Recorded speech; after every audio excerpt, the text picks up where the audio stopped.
welcome back to our Shining the Spotlight series, where we shine our light brightly on incredible initiatives that are really working to drive positive change in STEM. And today I'm very excited because I am joined by two wonderful co-founders from the Underrepresented Youth Learning Assistance Program, Marilag and Michelle. And it would be wonderful if you could please both introduce yourselves. Thank you so much, Ellie. Thank you for inviting me and Marilag. I'm Michelle.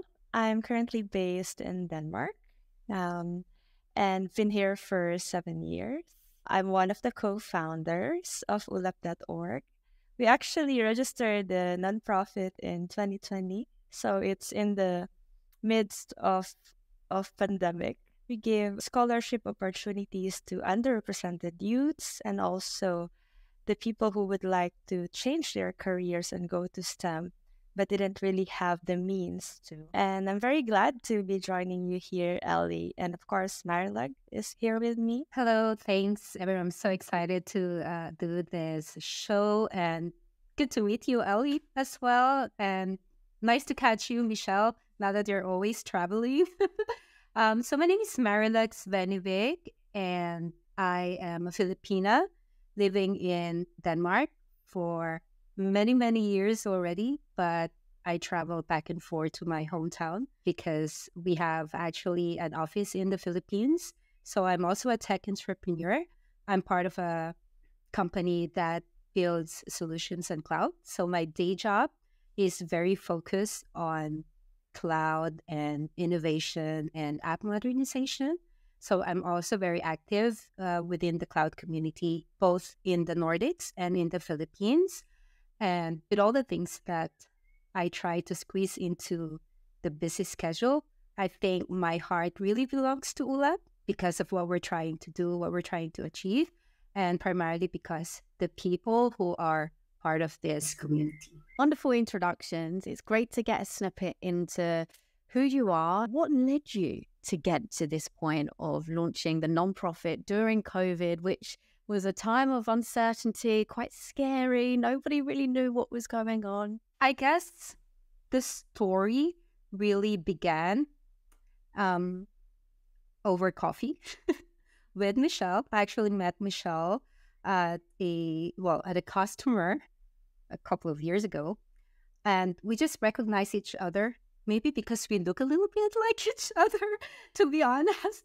So I have already seen her on the floor during that time, but I'm kind of like really focused on work at the time, so I never get to say hi. But Michelle, one day she approached me while I'm glued to my screen, and she was just super excited and bubbly. It's like, hello, you look like you come from the Philippines. It's like, are you a Filipina? And I said, yes. And that's how it started. And I thought, yeah, so would you like to have a cup of coffee? And then we started to talk about our careers and then our experience in the Philippines. And then suddenly we started talking about, it would be really about our journey. It's been a fun journey for both of us, I would say, but also quite challenging, like to get where we are. So that's an office in Copenhagen, two Filipinas just talking about tech, and then coming from, these areas in the Philippines and how did we get there and the challenges that we face. And it was a really lighthearted, heartwarming talk. And then suddenly we had this great idea. Yeah, it was very challenging, but it was fun. But what if we could do something to make it maybe just a tiny little bit less challenging for others? Because we have experienced how difficult it has been, for us. What if we can help, some young people skip that super difficult stuff, not remove it completely, because we do believe that challenges also builds character, but just to make it just a tiny bit more accessible for them. And that's how it started. Yeah, so accessibility to tech, accessibility to being able to upskill yourself to what is not just hot in tech right now, but to be able to be at least on par to what the industry is looking for. And that's what Marilag was mentioning. We do share these struggles in the beginning when we are starting our careers. someone who came from the Philippines and then, worked in tech and then managed to go to Europe and being able to establish our own organizations. And to this moment, I think those stories can also be inspiring, but at the same time, if there's no one who will start it, then it's just an idea, right? And when we met and we come up with this idea, we felt like we have not just the tenacity to do the things, but also kind of like this same value driven idea that we wanted to bring to the people in the Philippines where we came from. So yeah, that's the reason why we have established ulap.org, which is mainly really assisting those underrepresented people to really kickstart their career in tech. And that we do in different ways or form, from mentoring from me and Marilag and in our sets of volunteers, to giving them scholarships for them to kickstart their careers in tech. So yeah, it's a lovely way to meet Marilag over a place where we were both working together, me as an employee of that company and Marilag as a consultant, to meeting in a coffee, to registering the organization 2 months after. I felt like things happened super fast, and that was amazing. I think the first thing we did is we just decided to meet over in a cafe over the weekend, and then Mitch showed up with a big bag with like the pens, colored pens, and a huge sketchbook, and just like, oh, we're just here to do ideation. We're just here to brainstorm. Okay. And then we started drawing the logo, and then we started drafting our mission vision. And then actually what was most meaningful during that one Saturday afternoon was when we start talking about the story of our persona, our like the archetype of our scholar. Who is this person? What are this person's, real challenges and struggles? Where do they come from? And why do they have challenges? So we started making a drawing of that and just writing it down, not really knowing where to go from there. It's not like we're very structured. It's like we're just having matcha latte or something. And then suddenly it turned out that, okay, this sounds good. I mean, we have this idea, great idea. We have the synergy. All right. And so after we left that cafe, it was a very, very nice experience. What a beautiful story of coming together, having conversations. I am a big matcha latte advocate, and I say great things happen over matcha lattes. So it's great to hear that was a contributing factor to ULAP and building that journey. You mentioned a lot around the challenges, your own adversities, which fueled you to want to create this. Would you mind shedding a bit of light on what some of those challenges actually look like, and for the folks that you're now supporting? So that's also goes with the persona that we have identified in 2020, which we did actually, let's say, magnetized when we were looking for scholars, because now we are in the second set of our scholarship and we've finished the first set. And we imagined youth who has struggles financially, this urge to learn about tech and innovation and wanted to make a difference in this area. But at the same time, who also has this value-driven work on him or herself that is more like, when I finish this program, I also want to impart my knowledge to others. It's something that, of course, we have to assess a lot. So we do invested a lot of work in our application process. So these are the people that is our target audience in terms of who will benefit from it. And the challenge that we saw on the tech landscape right now, and not just in the Philippines, is the accessibility of the right information from the right people that kind of wanted to genuinely help you to become the best version of yourself. And that's what the space of ulap.org we are trying to build. We are just not trying to find these people who has these needs, not just because they're financially unable become the best version of themselves, but also we kind of also wanted to magnetize these people who wanted to volunteer to do similar and to become a mentor. And one example of that is a person you already know, Ellie, is Jonah Anderson, who is one of our most active volunteer and mentor, which also helps a lot of underrepresented youths and our scholars to become the best version of themselves. Also, on top of that, I see myself in that specific persona 15 years ago, kind of like, what if I have a person who will teach me new things, a person who genuinely wants and cares about my future in tech? Because in the time when I was studying, I don't have this community where I feel like there's someone mentoring me, or there's someone really inspires me and push me to do things, and even so wanted to give me a scholarship that will upskill me to the things that I wanted. So yeah, so aside from seeing it and currently happening as the need, I also feel it because I was one of these people who needs that guidance. Marilag, would you like to add more on these challenges? Throughout the course of my journey also in tech, I have faced so many challenges that I think resonates with a lot of people that either they have just started their career in tech or have been in the industry for very, very long and still facing a lot of challenges. But I think I'm going to start with the accessibility that you mentioned. Back in the Philippines, when I was still working for some academic institution, there's just this constant feeling sometimes that you are kind of far away from what's really happening in the big world.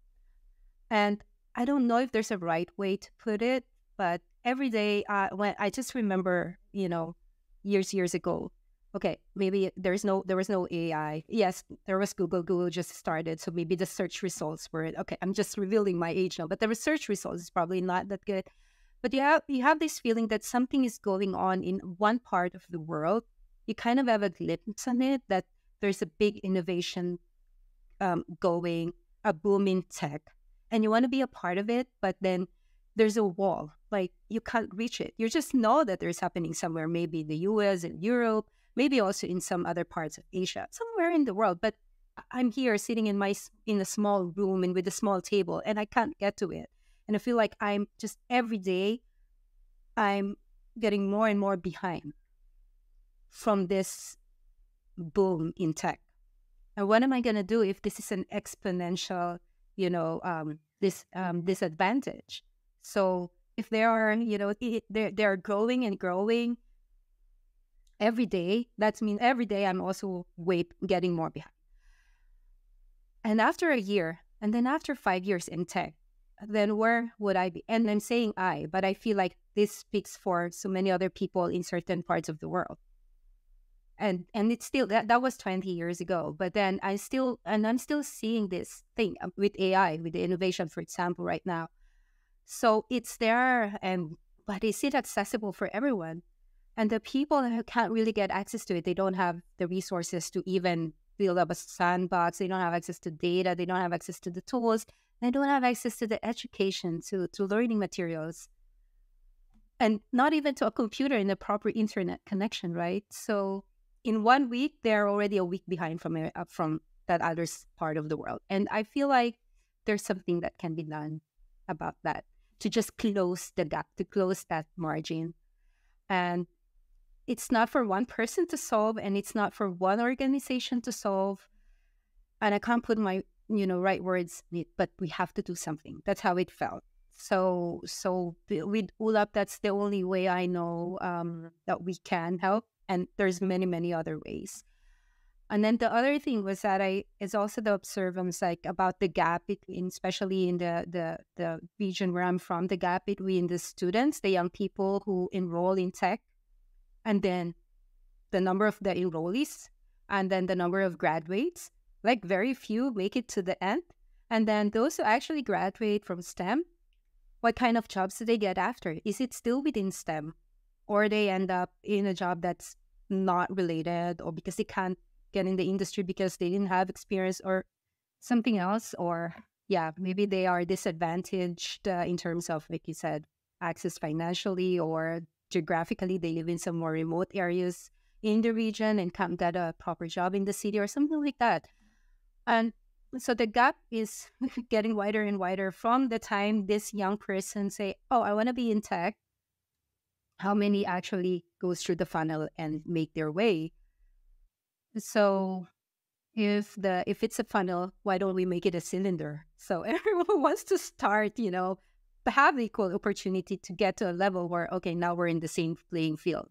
So it's about, drive and passion and skills, but not about where I'm living or who I am or where I'm from. And then I think lastly, on my personal, a little bit of personal experience and challenge, I think it's also like this time to catch up with learning, because you have multitude of resources out there now, unlike 20 years ago, like I mentioned. But now, okay, there's a lot of free resources, learn modules, for example, or But then Michelle and I believe that learning should be holistic.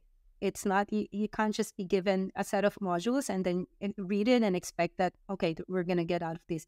Learning is, a like parenting. It's kind of a structure that has a holistic approach, holistic support from mentors, from community, and most of all from industry, so that industry experts can also participate. And if you don't have these pillars around you, even if you have access to information, you don't have access to people and to experience in the community, then again, it's getting extra hard. And that's what we have experienced in our past lives, Michelle and I. And yeah, we're just trying to maybe change that a little bit for others. I have to say, it is really inspiring how you have taken your own adversities and challenges and created something to help others, taking those somewhat negative experiences and turning it into something positive. And that is really admirable, because that is not easy at times. You have the scholarship program. How does that work? What can somebody expect coming into that? Our scholarship program is what we call right now Cloud and GitHub Associate Program. Our first program, which was 2 years ago, is called Cloud Career Kickstarter Program, though, which is more focused only on cloud computing. But for this year, which we opened sometime this February 2024, and we announced that it's open, is both focusing not just in cloud computing, but also in DevOps through GitHub certifications. So how does that work? First, we opened the applications right now to youths and career shifters that are in the underrepresented groups to apply in the portal at www.ulap.org. And then we will assess it.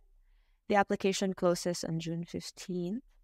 And then afterwards, the people that will be chosen, which is actually 20 scholars, will be joining our the cohort. So what does that mean, being part of the cohort, right? So first, you will be joining on the Azure trainings. Usually, Azure training costs a lot of money, especially if it's from a certified trainer. And then you got to join that. You will be mentored and be prepared. You will be given modules and access so that you can try and get upskilled. And then afterwards, there will be mentorship within the ulap.org volunteers. So we actually have a lot of volunteers all over the world who wanted to help and volunteer our student one-to-one, not just on the certification that they would need to do in cloud, but also career-wise. So they not just get a mentor for a specific skill, but a friend that will help you upskill in a specific career in tech. So that's the mentorship piece. And then afterwards, once the scholar is ready, they can get certified. All of these will be covered by ULAP through free certifications. So we will give that through our partners. And then the next part will be the GitHub certifications. which is what we call GitHub administration. They will go again to the training, they'll get mentorship, and then once they're ready, they can go certified.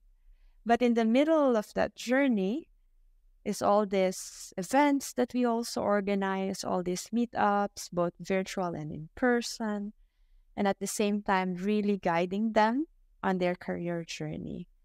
So this is a 1-year program that will kickstart in June for those who will get the scholarship. That sounds so transformative. A whole year of learning, of growing, of being mentored. So important. And what tips could you share, Marilag, for folks who are making an application for the scholarship? Is there anything they could do to stand out? I would say that, first of all, be true to yourself.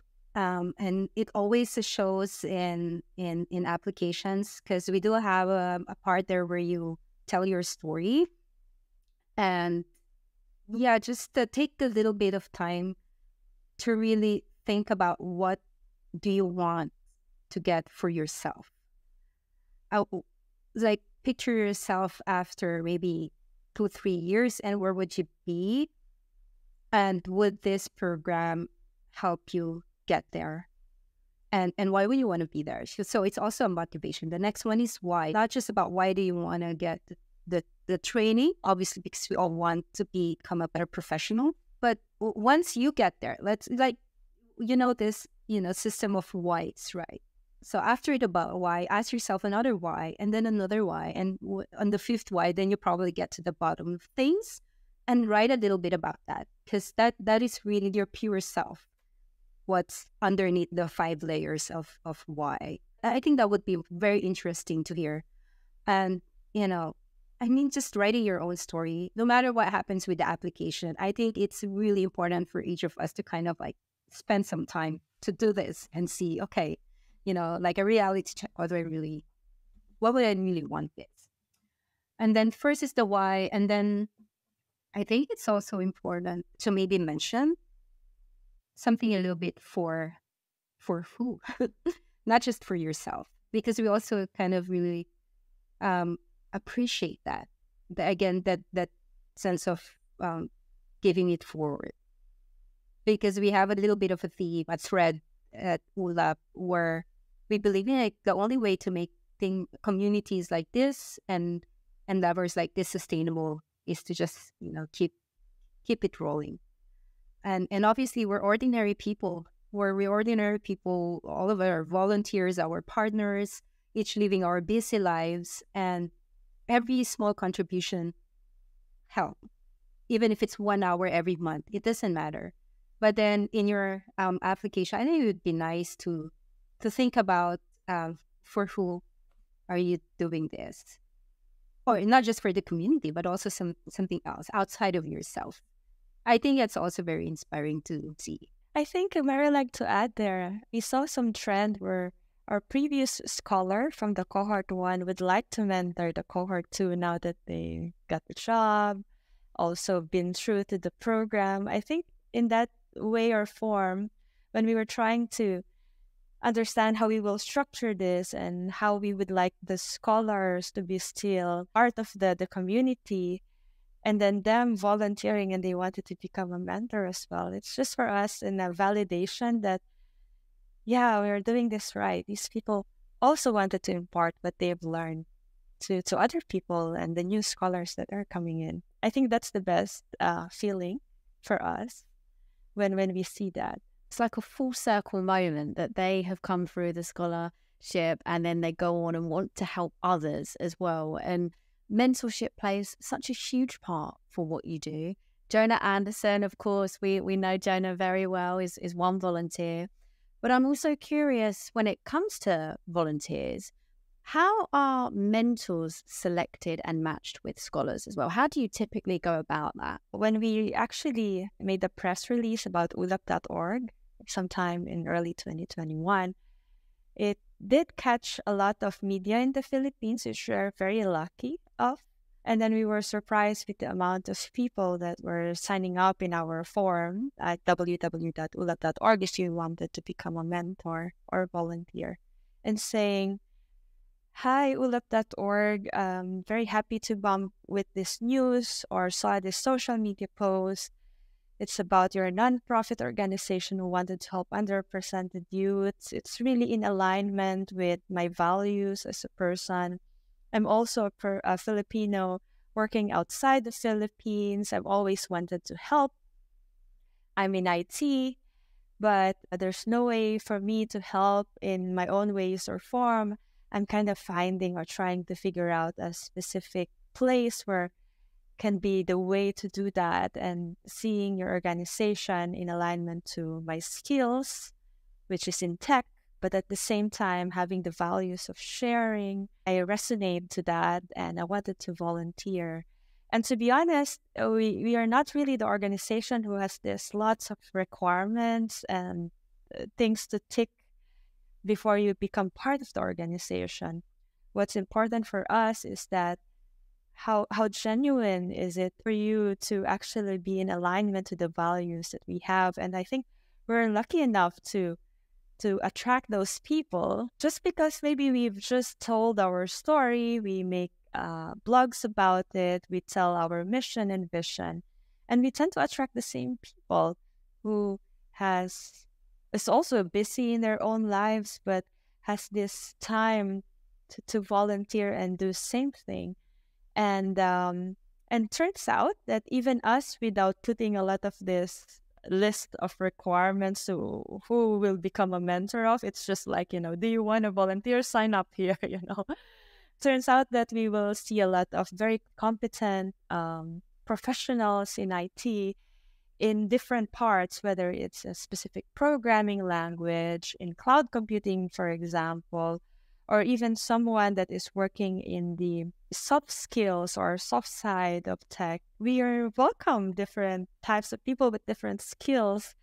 Even so, there was a researchers doing a lot of research about tech and innovation, but not necessarily the engineer of any tech, but is very passionate about telling stories about tech and publishing, research on things. We are also open.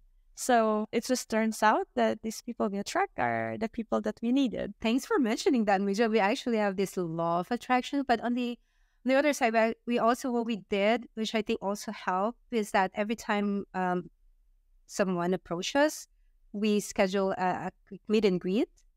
And I think one thing that Mitch and I have in common is it's like this genuine curiosity over people's story. Oh, there's another person. Who is this person? Let's talk to them. And even just the first meeting, we're really, really curious. Who are you? What's your story? Just to share. And I think that openness leads to good things. And when we do this kind of meet and greet with individuals, we don't talk just about ULAP and the scholars to them, like the ones who want to be a volunteer or mentors. We also get full circle, right? We believe in this holistic growth. So if you want to be a mentor, what do you also want to get out of this? Like, what is your motivation for yourself? Your why? And we're actually also really interested in helping you. So I think some of them, and that's what probably encouraged them to continue, because they will probably expect that when they meet us, they're going to hear about, this is a mentoring session. They're just smiling and laughing and then asking about who they are. And it's because it's about them. They're people, right? So the community is the backdrop and the scholarship is the backdrop. But at the end of the day, we all have stories to share. And we want to hear that. And we want to use that to leverage, also, a win-win situation for them to gain something, because mentoring is always a dual doing. Like, both of you get a lot of benefit and grow from it, and it's a relationship. So it's when you come and talk about mentorship, it's actually, they're surprised to find out it's about them first, and then once we get to know them a little bit, then of course we also know our members or our scholars and our other community members, and then I guess from there it's much easier to do the matching. So it's all about understanding people and just humanizing everything. We live in such a digital world, and like you say, just being curious, wanting to know somebody's why, and then you can align that to somebody else's why. Volunteering, mentoring is, of course, one way folks can get involved. how can organizations support your important work? First and foremost, I would like to really say thank you to organizations who has been supporting us. For this year, we are supported by 2 organizations based in Sweden and Denmark. So we have Solidify, which is an IT consulting company in Stockholm, in Sweden, but I know that they have also other offices all over the globe. They are providing us these trainings and also providing us these certification vouchers for Scholar to get certified both in GitHub and Azure. On top of that, also some mentorship that the people from Solidify is very, very nice to offer to us as well. So that's one. And then the second is, of course, the WISE, which is an organization or a company that is based in Copenhagen and also in the Philippines, who has been hosting all our community days. So these are events where we meet up in a specific place, and then they will host the location, the food, and other things. But at the same time, huge amount of support as well as we get from that organization in terms of mentorship, support, and creating a space for us to actually meet up and really build the community. So they've been also helping us with even our in-person events, gift giving, for example, in the Philippines.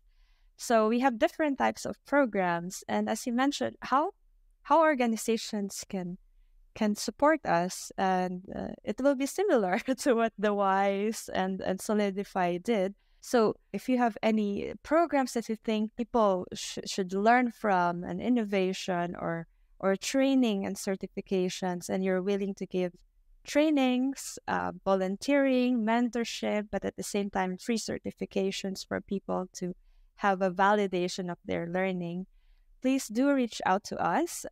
You're also not just all about cloud or DevOps right now. We are also exploring all other things in tech, from data to AI to any other upskilling programs. That is for sure very, very helpful for us. And if you also, as an organization who wanted to host in-person events, you can help us by providing the venue, or even so, an organization who wanted to provide mentorship to already the programs that we already have, right? And support, that can also be another venue. I don't know, Marilag, if you have anything more to add. I just also want to add how when we talk about support and partnership with organizations, it doesn't mean that you have to be an enterprise to also be a partner.